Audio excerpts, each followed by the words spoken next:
Garmin Descent Series dive computers are your buddy for exploring both of your worlds, underwater or topside. In this video, we'll help you get acquainted with your new dive computer, as well as some general tips for beginning divers. Before you start your dive training, you should get a health screening. Diving can be a physically demanding activity, so it's important to know you're ready. The next step is to take a diving course with a certified instructor. There you will learn the basics of diving, including equipment, procedures, safety, and more. A dive computer is a device worn by divers that provides essential in-dive data, like the diver's current depth and dive time. More importantly, a dive computer feeds the diver's depth, time, gas mixtures, and other data into a decompression algorithm to provide a diver with several key pieces of information that help a diver execute their dive. Dive computers calculate a diver's no decompression limit time, otherwise known as NDL, decompression stops and times, gas switches, gas max operating depths, or MOD, oxygen partial pressures, or PO2, track oxygen exposure, and more. A dive computer will generate alerts to divers when they reach preset or calculated limits and help guide the diver through their dive and back to the surface. It's important to know the difference between a dive computer and a dive watch.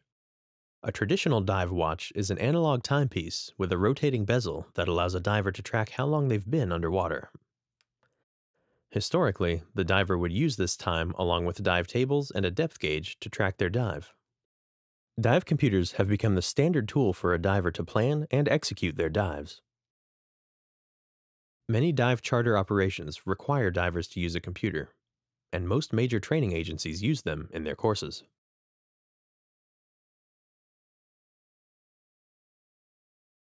If you're just getting started, you might not know that there are several different types of diving.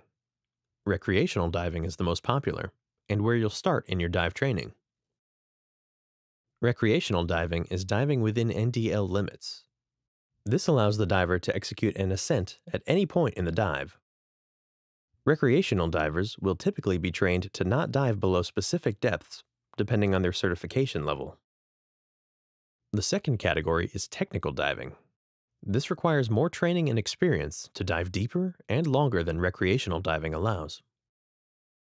Divers are permitted to pass no decompression limits, requiring decompression stops before being able to return to the surface. These divers will often carry multiple gases and redundant equipment. A third category is free diving or apnea diving. Unlike the first two, free diving is done without a tank. Despite the lack of gear, a dive computer is essential for free diving. It helps the free diver know the depth and dive times in a dive, and helps to manage their surface intervals. Thanks for watching. If you want to learn more about the Descent MK2 series, please check out our other videos.